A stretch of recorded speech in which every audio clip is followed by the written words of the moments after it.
everyone, it's great to see you all again. We have made it to this beautiful waterfall once again in the forests of Oregon State. And I have my Zeiss 16 to 35 millimeter lens on me. And today we are going to really dive into the techniques that I use to shoot wide angle waterfall photos.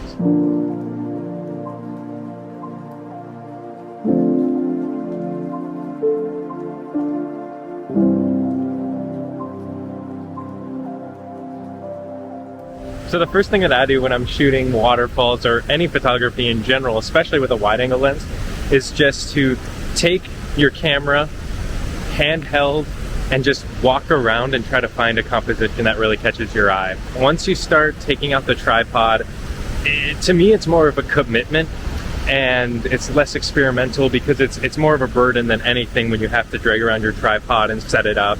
If you could go around and find a composition that you really like first before you pull out the tripod, that'll really help you be more mobile and maybe get less frustrated at first.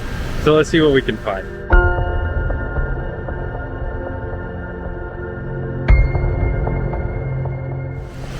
But if you're having trouble coming up with a composition even while walking around, the first thing I like to think about is what exactly I like about the scene.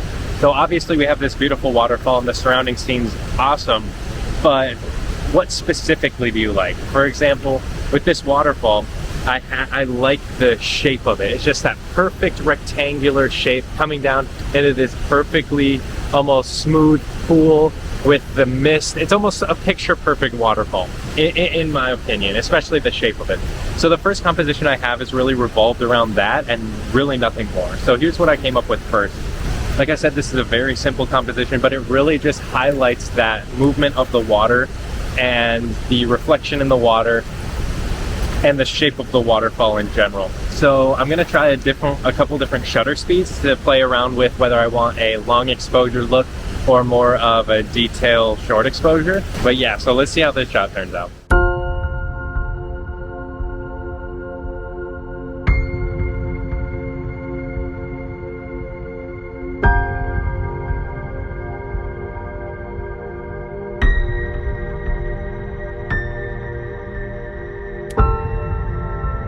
As I mentioned, I did try a long and short exposure of this composition, and while I like certain parts of both, I think overall I do prefer the short exposure. But let me know what you think. Do you like the long exposure or short exposure more?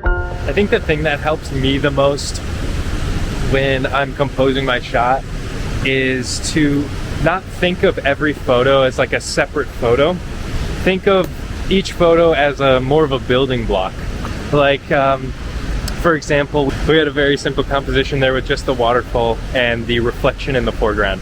But now let's try to build on that. So now I'm gonna go look for more of an interesting or at least different foreground element. That doesn't mean that last shot wasn't good or I don't like it. It's more to just build on something to make it easier so it's not just compiling a whole bunch of stuff at once. That can get really complicated really fast. So I'm gonna go look for more of a foreground subject. There are plenty of these mossy rocks, which I think would be great, or some ferns, something to either lead your eye into the subject or maybe to frame the subject. But yeah, that's what we're gonna be looking for right about now.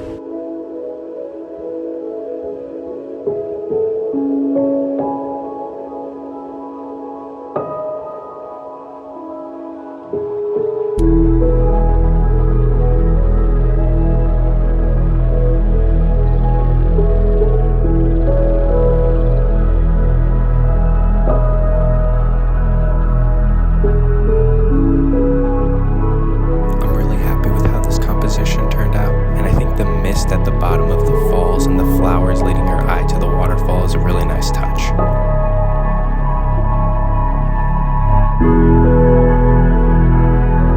Now I know we are supposed to be focusing on wide angle photos, but I saw an opportunity that I couldn't pass up to take out the 100 to 400 lens. Now we've popped out the 100 to 400 and I'm just looking at walls of the waterfall. And the sun's not quite peeking through the trees yet, so it's just creating like almost little villages of light in the rock. You could zoom in here, I'll kind of show you what I'm looking at here. As you can see, if I just zoom in and isolate, those pockets of light. To me, it almost looks like little villages kind of hanging in the trees, or just little, I don't know, it just looks almost mystical to me, mythical. So I'm gonna play around with that a little bit, and then I'll probably get back to the waterfall because the light is starting to hit it a little bit more, so it should be pretty fun. As I mentioned, I can almost just see little buildings and bridges connecting each other like a village, with this beautiful light casting onto the rocks. And I definitely tried to bring out the contrasting light with some dodging and burning.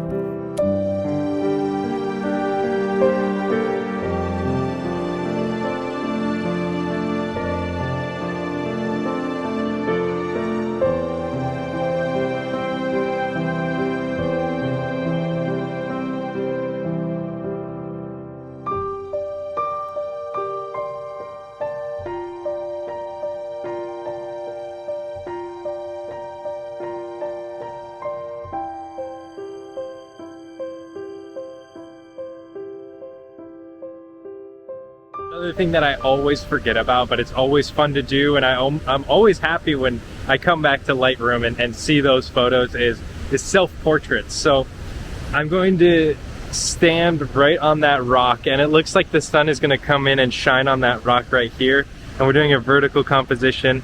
Not sure if you can see that. I'm going to stand right on that rock, and we're going to see if we can get the light shining on me, just the vertical composition of the entire thing. So that should be pretty fun. I actually ended up taking a horizontal composition and I cropped it in a 16:9 to give it more of a cinematic look.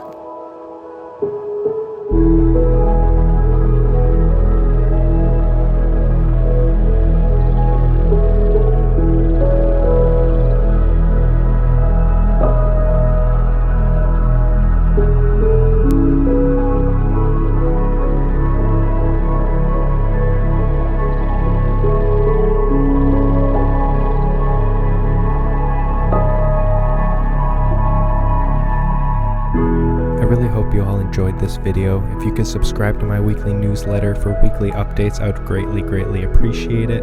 I will also be keeping my website galleries up to date with new portfolio work as it comes in, and for daily updates if you could like and follow my Facebook page. But other than that, thank you all so much for watching, and I'll see you in the next one.